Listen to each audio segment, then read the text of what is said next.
still a net win mula sa Aurora Gaming. And napaka-importante niyan dahil yung first turtle of the game, pa-cooldown pa lang ang kanyang flicker by that time. Vertical siya. Vertical? Ang lala. May Hilda kasing kasama. May Hilda kasi. Alam mo, ano rule yan eh. May mga rule sa MLBB. Kapag jungler ka, lagi ka mag-start sa Hilda side. Pero kung punish wala kay Light, dito kay Kiko, ano buhay pa rin?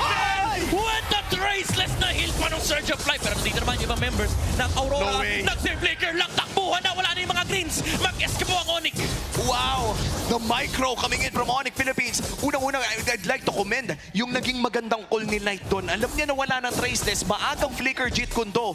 Pero yung wala na micro pare. Napakasakit para sa Aurora. I can feel the pain nung Yura tsaka nung Cho na nag-compete na ng mga spells nila. Tapos, ginanon ka ng isang Yisun Chain at wala kang magagawa. Isang Uranus, anong gagawin mo, Fer? First skill. First skill na lang. Alam mo, parang sabi ni... I mean, nag-level 4 naman si Demon Kite. Pero ramdam nila parang, pre, ninakama tayong dalawang green play.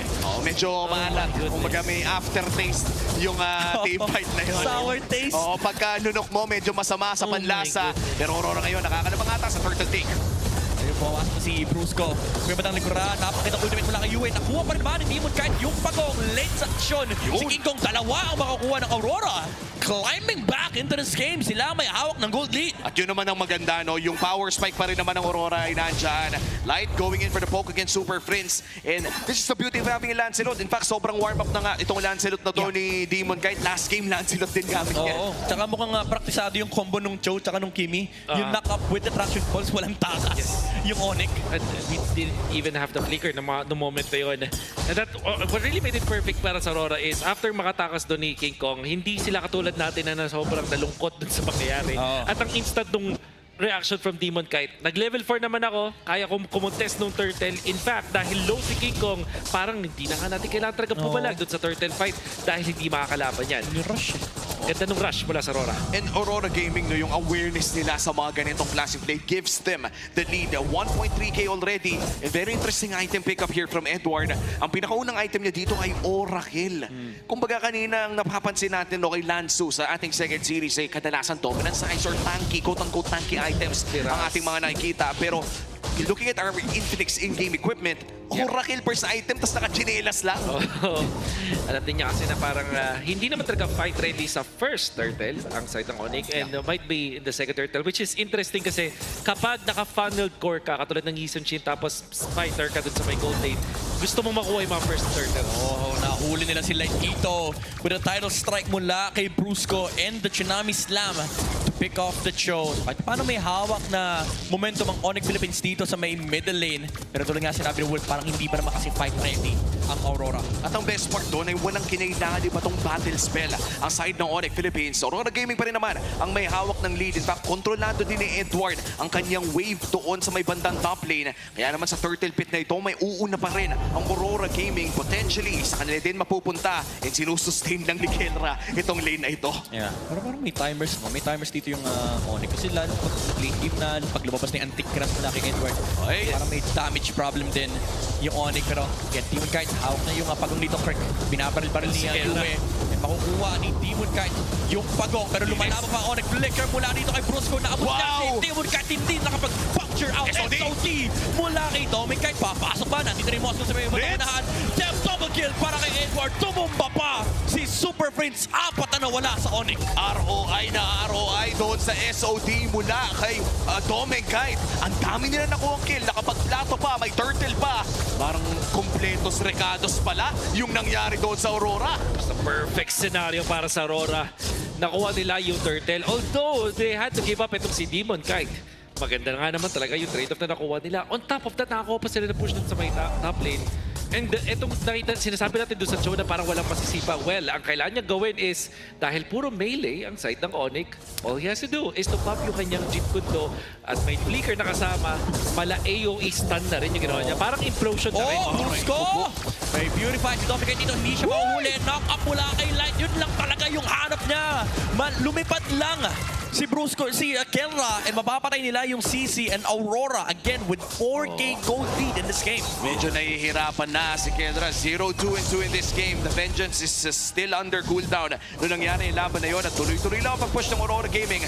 Lumalaki na nga kanilang gold lead at mukhang kailangan tigilan ng Onyx Philippines yung nangyayari. Ano bang step by step? Ano bang unang step dito para sa Onyx Philippines, pare? That's difficult kasi na-miss nila yung timing nila. Yung second turtle, yung tingin ko pinaka-crucial dito, and hindi ako magugulat kung ang Aurora talaga manalo na sa game nito just off of that. Siguro ang pinaka-saving grace dito sa Onyx is kapag may magandang curtain call si Kelra, nakapag-sustain sila afterwards, and Brusco stunning up the backlines. That could be the dream. Ang pinaka-malaking question mark is kaya ba? Oh my goodness. Hinintay. Oh my Yung God. tidal strike. Pinalabas yung puncture muna. Brusco na malaban pa rin. Pero SOD mula kay Dominguez. Pumasok sa tatlo. Aray ko po, aray ko po. Nag-flicker si Kirk para maabot. God. Yung Moscow sa may bandang likuran. Pero nanlano pa si Kirk. Lumaban si Super Fritz. Nag-dash in. Pero napakakunat nung metal ni Edward. Biruin mo, nananahimik si Demon kahit doon, dadaan na lang. Alam niya na may paparating na Kalea. Pero natimingan pa rin yung Thorn Throws and no escape mula dito kay Demon kahit nag-iinit din si Kuya mo Brusco. May nagtanong ka kung ano yung step-by-step process. Sinabi ko mahirap. Sinabi ko halos imposible. Onyx made it possible. Magic eh. Magic. May magic eh. Alam mo, minsan yung mga magic dapat di nire-reveal yan eh. Oo. Ay, bawal yung magtanong ng step by step sa Onyx. Magtiwala ka lang. Pero to, tiwala si Edward na ang taas ng sustain niya with the brute force, Oracle, mababataas ang kanyang resilience. So, literal, parang walang kill threat kay Edward ngayon. Si unkillable Uranus. Oy, ayun lang. Binubukan. Ni Brusco. Kasi nag-dash out lang kasi may brute force. Ang bilis bumawala nung tsunamis lang. Tinesting yung kahunatan dito ni Edward. And looking at our Infinix Handcam, yan naman talaga ang itsura ng nagwa-YSS. But traceless lang. Napakalinaw, napaka-smooth.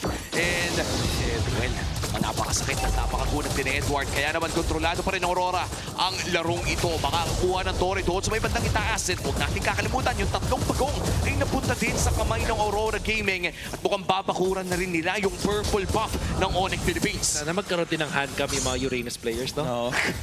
Ang dami sigurong pinipindot niya. No? Oo. First game. Yun ang literal Shop. smooth lang. Smooth Check shop, lang, check pare. shop. Oh, nako, ito na yung ito na yung masakit sa ulo ng Onyx. Buo na yung Blade Armor or Dominance Eyes, depende kung anong trip ni Edward Pilin, pero malapit nang matapos yan. So, parang ang dami na mawawalang damage sa Onyx. Yeah, and isa pang pwedeng mabuo in just a few minutes or few seconds even itong kay Dominguez, the Trinity.